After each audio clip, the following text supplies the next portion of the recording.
인도의 가난한 한 여인이 선교사를 찾아왔습니다. 이 여인은 선교사의 전도를 받고 예수를 믿는 여자였습니다. 선교사님, 제 외아들이 중병에 걸려 있는데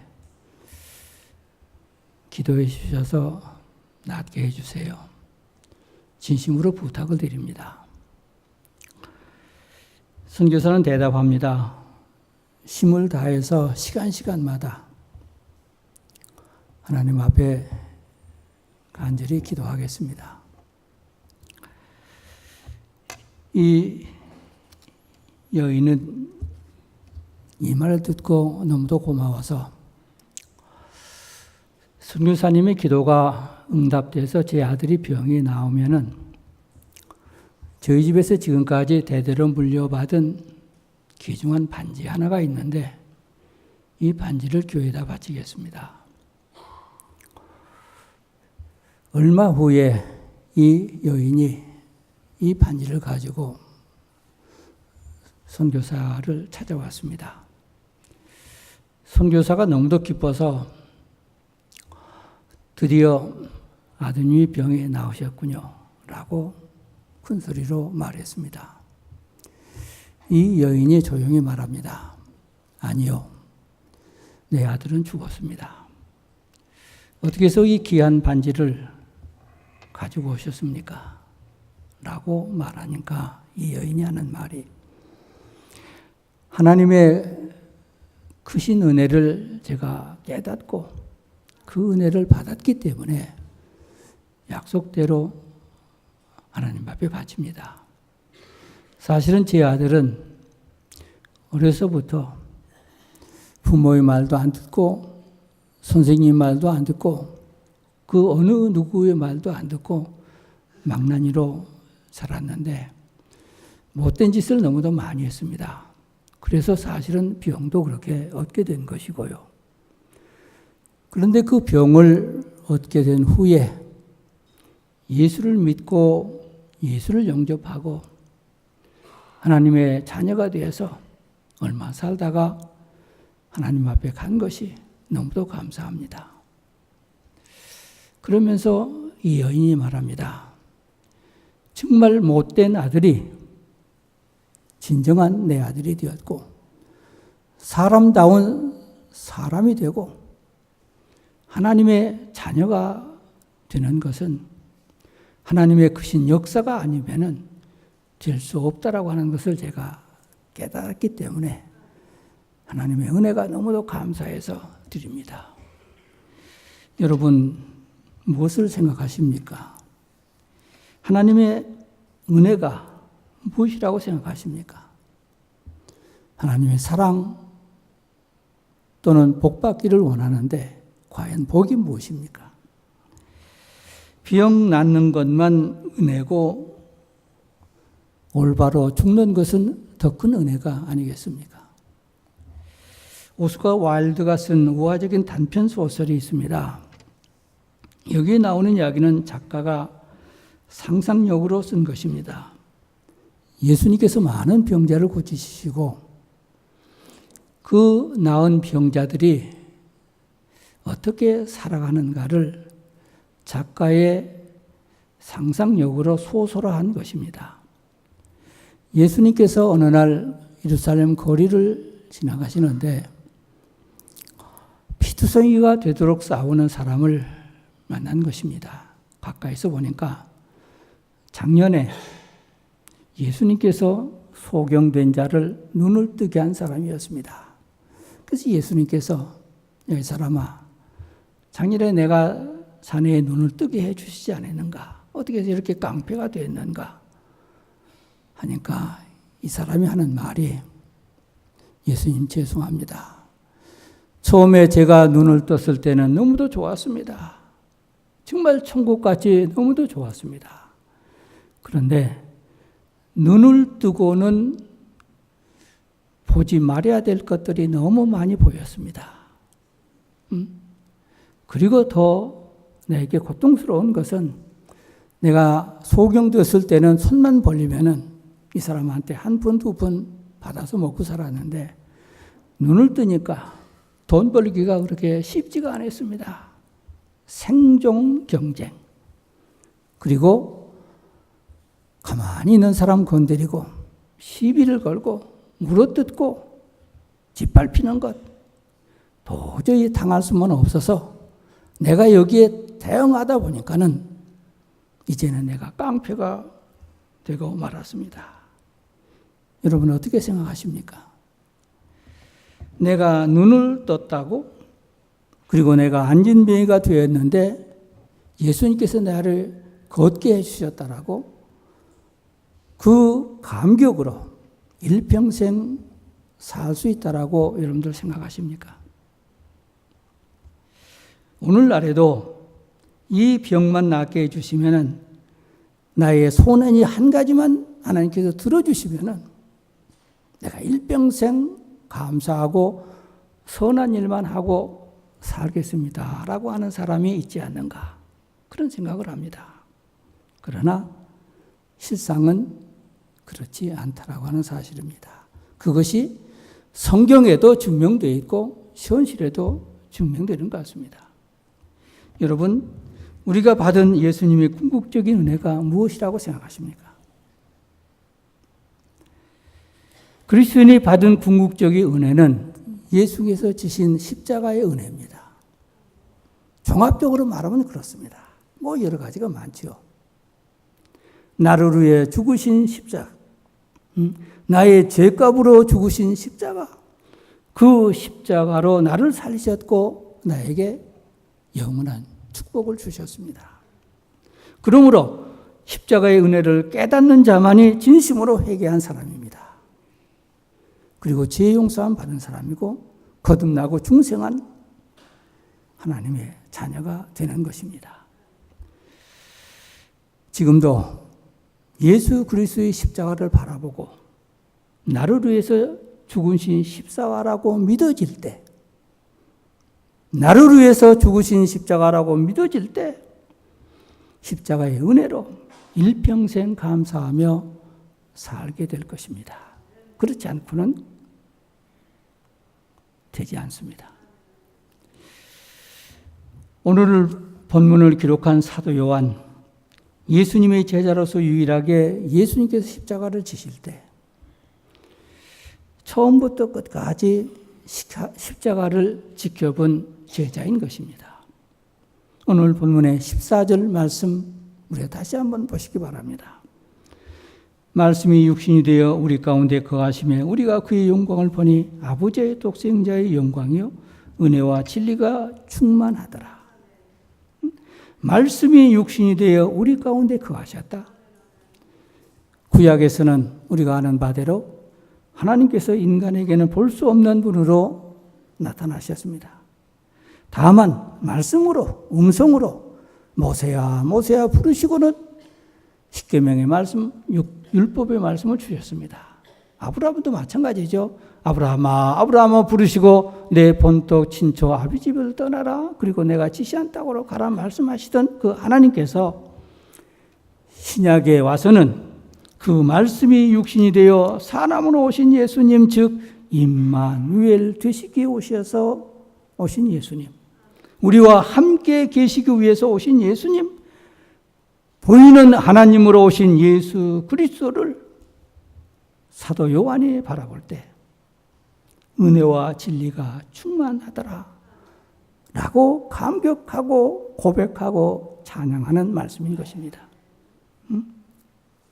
여기에서 은혜란 종교적인 것을 의미하고 진리란 철학적인 지식을 의미합니다. 은혜가 충만하더라.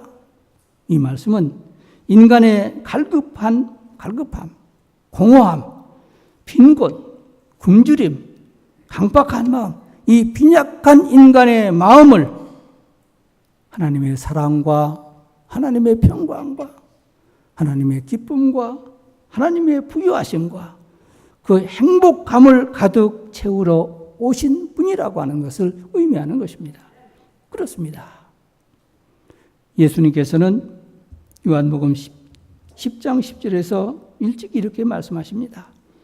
내가 온 것은 양으로 생명을 얻게 하고 그 생명이 더 풍성히 얻게 하려 함이니라.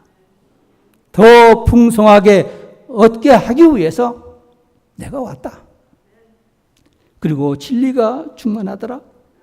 진리가 충만하신 예수님, 인간은 죄를 범해서 영적으로는 무지한 상태입니다. 그래서 무조건 하나님에 대한 영적인 것에 대해서는 다 의심하게 되어 있습니다. 한 번쯤은 다 의심합니다. 모르기 때문에 불안하고 두려워합니다. 더욱이 미래에 대해서는 더욱 알지 못합니다. 진리가 되시는 예수님이 오심으로 무지와 의심과 불안과 두려움에서 우리를 해방시켜주러 오신 예수님이라고 하는 말씀입니다. 그러므로 의심이 사라졌고 불안이 확신으로 바뀌어지는 그런 역사인 것입니다. 요한복음 8장 32절에서 예수님은 또 이렇게 말씀하십니다. 너희가 진리를 알지니 진리가 너희를 자유케 하리라. 분명하게 말씀하셨습니다. 그런 거로 인간의 근본적인 욕구가 그리스도 안에서 의심과 불안과 가람과 불행도 다 해결되고 충족되어졌다 하는 말입니다. 누가? 예수를 진심으로 믿는 사람, 거듭나고 중생한 사람. 여러분 죄송합니다만은 교회 다 다닌다고 그래서 어떤 직분을 받았다고 그래서 그 사람이 거듭나고 충성한 사람이라고 그렇게는 말할 수는 없는 것 같습니다. 저는 내 자신의 주관적인 고백입니다. 그리고 오늘 본문에 아버지의 독생자의 영광이요라고 말했습니다. 이 영광은 쉽게 말씀드리면 모든 것을 망라해서 최상의 상태를 의미하는 말입니다. 인간에게는 더 바랄 수 없는 환희와 행복을 영광으로 표현했습니다. 그런 거로 주님의 은혜는 인간이 노력해서 얻어지는 것이 아니지 않습니까? 주어지는 것입니다. 주어진 것을 내 스스로가 각자가 수용하는 것입니다. 수용하는 것. 그런데 이 수용성이 매우 중요한 것입니다. 어떤 사람은 수용하고 어떤 사람은 거부합니다. 우리가 객관적으로 어떤 사람이 받아들이고 잘 수용하는 사람이 되겠습니까? 저는 이렇게 설명하고 싶습니다. 항상 자기의 부족한 것을 느끼는 사람, 자기의 죄의식을 죄인이라고 하는 것을 깨닫는 사람, 잘났다고 하는 사람, 다른 사람 말을 듣지 않는 것 같습니다. 교만한 사람 절대로 다른 사람 말을 수용하지 않습니다. 이 수용성 받아들이는 것이 바로 우리가 지금까지 배운 믿음이 아니겠습니까? 소위 말하는 아멘 신앙.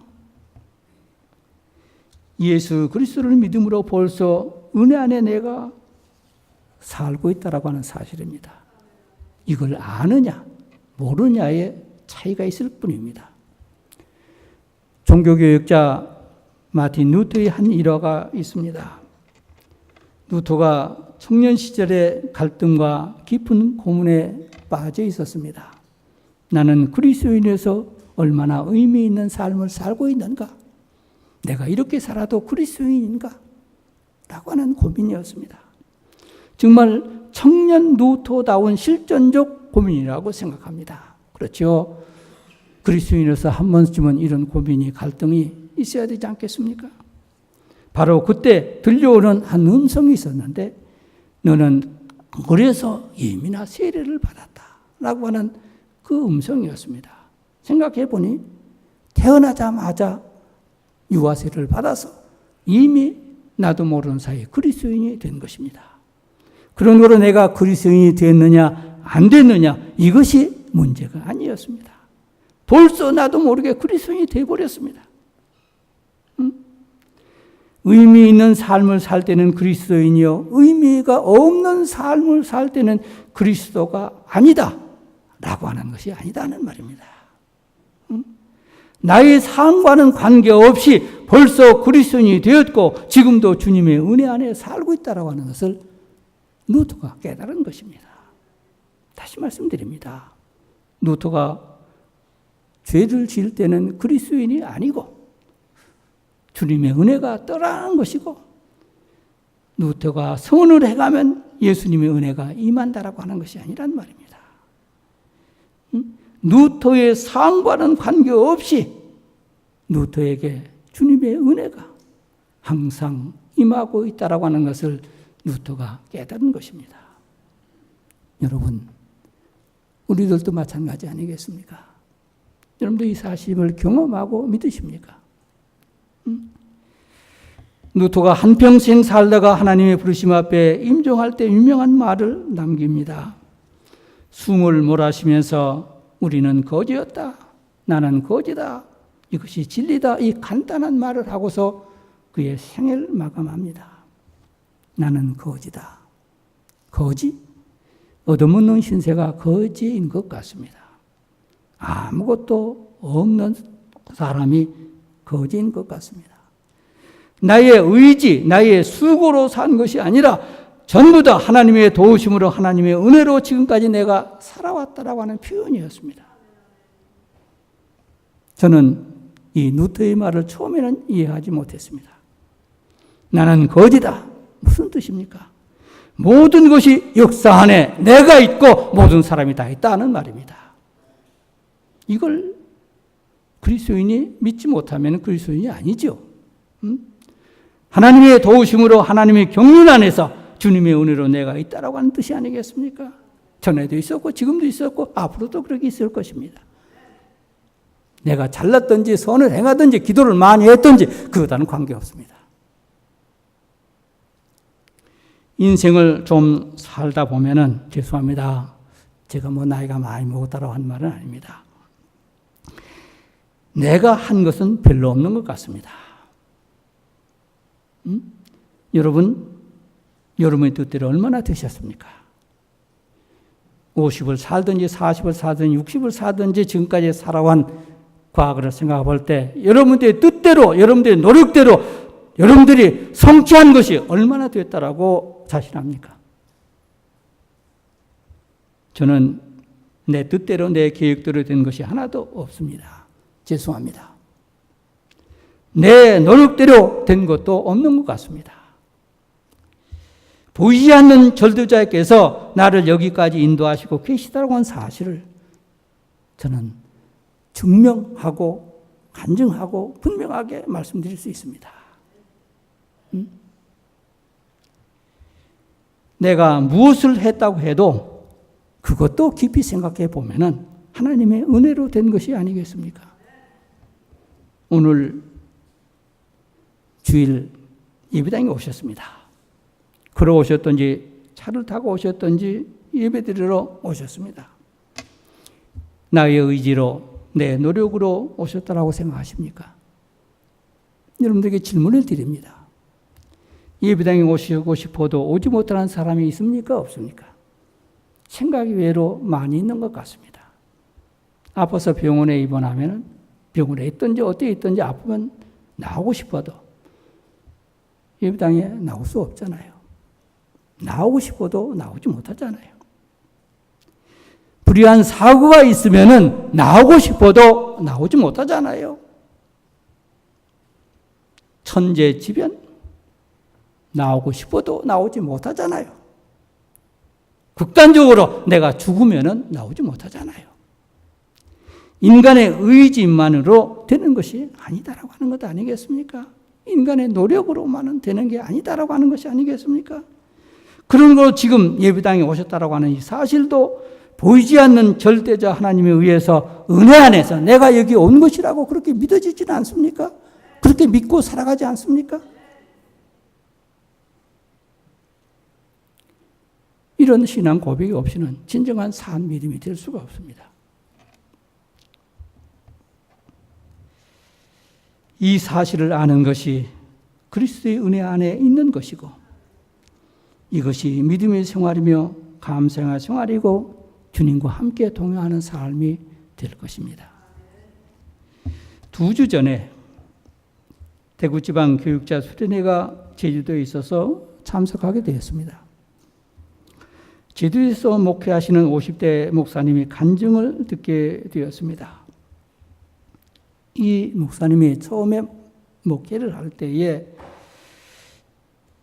자기의 젊은 열정으로 모든 일을 하면은 다 될 것 같이 생각했습니다. 될 것 같더래요. 교회도 부흥되고 무엇도 되고 다 할 것 같더래요. 그러나 막상 그렇지가 못했습니다. 왜 이렇게 부딪히는 일이 많은지. 심지어는 교회 안에 성도들 가운데서 시비 거는 사람들이 많은지. 그래서 목회를 그만두려고 생각도 했다고 합니다. 그런데 목회를 그만두려고 하니까 자존심이 허락질 않더래요.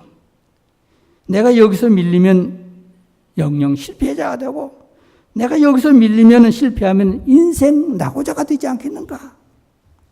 그래서 오기로 목회를 했다고 합니다. 내가 죽든지 한번 해보자. 사실은 오기로 목회하는 게 그 목회가 되겠습니까? 목회가 아니죠, 사실은. 그리고는 성경이 진짜인지 가짜인지 더욱 의심이 생겨서 이걸 한번 시험을 해보겠다. 그래가지고는 성경을 읽다 보면은 진짜인지 가짜인지 드러나겠지 하고서 자기네들은 성경을 읽기 시작했다고 합니다. 성경을 어떻게 읽었느냐? 창세기를 읽을 때 창세기가 50장 아닙니까? 창세기 떡 읽으면은 한 번 읽기 시작하면 50장이니까 50번을 반복해서 읽고 그 다음 출애굽기를 읽는데 출애굽기가 40장이니까 40장을 반복해서 읽고 이렇게 구약, 신약을 몇 수십 번을 읽었습니다.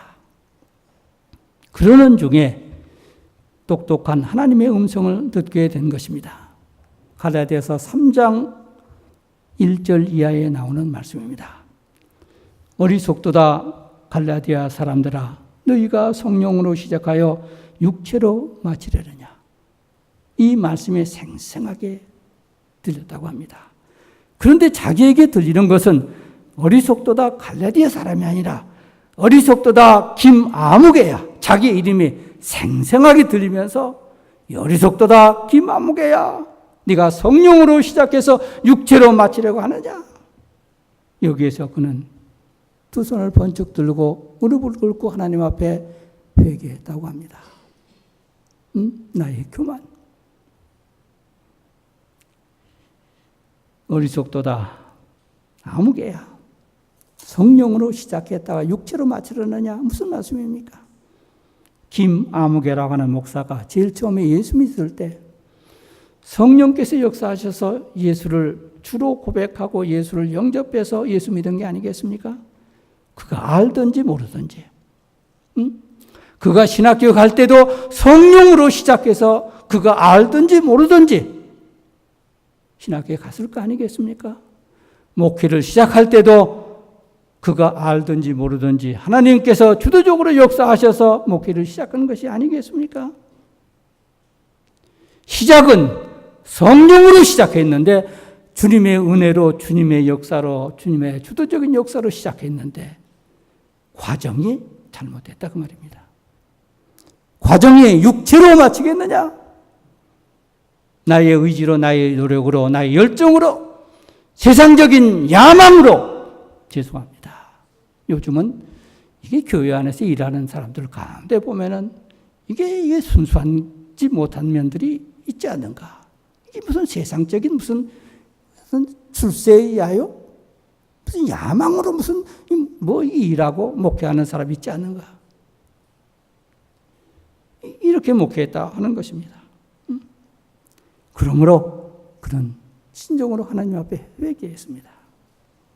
그리고 이 목사님이 제주도에 있으면서 한라산을 자기가 원하든지 원하지 않든지 어쨌든 손님이 오고 오면은 등산을 하게 됐는데 자기가 하나님의 음성을 듣고 회개하고 은혜를 받고 난 후에는 아무리 더운 날에 올라가도 땀을 비지까지 흘려도 그때서야 새소리가 들리기 시작하고 바람소리가 들리기 시작하고 주변에 있는 그 아름다운 꽃들이 그렇게도 아름답고 이쁘고 너무도 행복하더라고 하는 것입니다. 그 전에는 새소리가 들리지 않았습니다. 바람소리도 들리지 않고 옆에 있는 꽃들이 아무리 좋아도, 여러분들 아마 하루산 등산하시는 분들은 아마 다 아시겠죠. 너무도 아름답지 않습니까? 그저 땀만 빌빌 흘리고 무슨 운동하듯이 고역처럼 올라다녔다고 그러는 것입니다. 이 목사님이 결론입니다. 지금은 교회가 부흥됐든지 부흥되지 않았든지 그 관계없이 목회 생활 자체가 너무도 즐겁습니다. 너무도 기쁩니다. 성도들을 볼 때도 너무도 사랑스럽고 깨어나주고 무엇인지 하나 더 주고 싶고 너무도 좋습니다라고 고백했습니다. 은혜가 나를 인도합니다. 은혜가 나를 행복하게 합니다. 은혜가 나를 보호해 주시는 것입니다. 16절 말씀 다시 보시기 바랍니다. 우리가 다 그의 충만한 데도 받으니 은혜 위에 은혜더라. 이 받은 은혜 위에 은혜더라. 은혜 위에 은혜더라 무슨 말입니까? 내가 받고 있는 그 은혜 위에 더한 은혜가 임하겠다라고 하는 말이 아니겠습니까? 은혜란 동적인 것입니다. 살아 역사하는 능력입니다. 은혜를 알고 감사하고 즐거워할 때 그 은혜가 상승작용하는 것입니다. 그렇지 않습니까? 여러분들 아마 다 경험하시지 않습니까? 내가 한 번 은혜 받으면 그 감사가, 즐거움이 거기서 딱 머무르는 게 아니잖아요. 에스컬레이터 작용하잖아요. 계속 상승하잖아요. 더 풍성해지고 더 감격해지고 더 내가 성장하고 있다라고 하는 것이 아니겠습니까?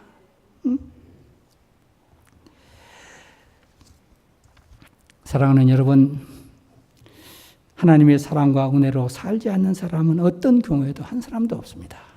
알고 보면 다 하나님의 은혜의 사랑에 살고 있습니다. 믿는 자든 믿지 않는 자든 다 하나님의 사랑, 은혜 안에 살고 있습니다. 다만 은혜를 아는 자가 있느냐, 은혜를 알지 못하는 자가 있느냐, 그것뿐입니다. 여러분, 주님의 은혜를 얼마나 깨닫고 감사하며 누리며 하나님의 은혜로 살아간다라고 고백하고 있습니까? 우리가 늘 하나님을 찬양합니다. 늘 우리가 하나님 앞에 늘 기도합니다. 기도할 때마다 늘 감사할 때 하나님의 은혜를 얼마나 감사하고 고백하고 있는 것입니까? 그것이 그 사람의 삶이요, 즐거움이요, 행복이요, 믿음의 척도가 될 것입니다. 은혜를 아는 자는 겸손해집니다. 은혜를 아는 자는 사랑의 마음을 갖게 됩니다. 은혜를 아는 자는 서로 화목하기를 심습니다. 은혜를 아는 사람은 다른 사람의 허물을 덮어주고 용서해 주려고 합니다. 은혜를 아는 사람은 아무리 이 험악한 세상에 살지라도 불안하지 아니하고 두려워하지 아니하고 담대합니다. 담대합니다. 은혜를 아는 사람은 어떤 경우든지 사도 바울이 고백한 것처럼 항상 기뻐하고 감사하라. 감사하게 될 것입니다. 사랑하는 성도 여러분, 오늘도 예수님의 십자가를 바라보면서 우리가 다 그의 충만한 데서 받으니 은혜 위에 은혜라고 고백하고 찬송하며 즐겁게 사는 나와 여러분들이 되시기를 주의 이름으로 간절히 축원합니다. 기도하겠습니다. 주님의 은혜를 감사드립니다. 저희들이 크신 은혜 가운데 살면서 깨닫지 못하여 불평, 불만으로 살아온 저희들을 불쌍히 여겨 주옵소서.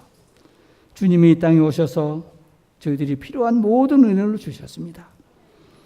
주님으로 만족하고 주님만 바라보면서 주님의 인도하심과 보호하심을 늘 살게 하여 주시옵소서.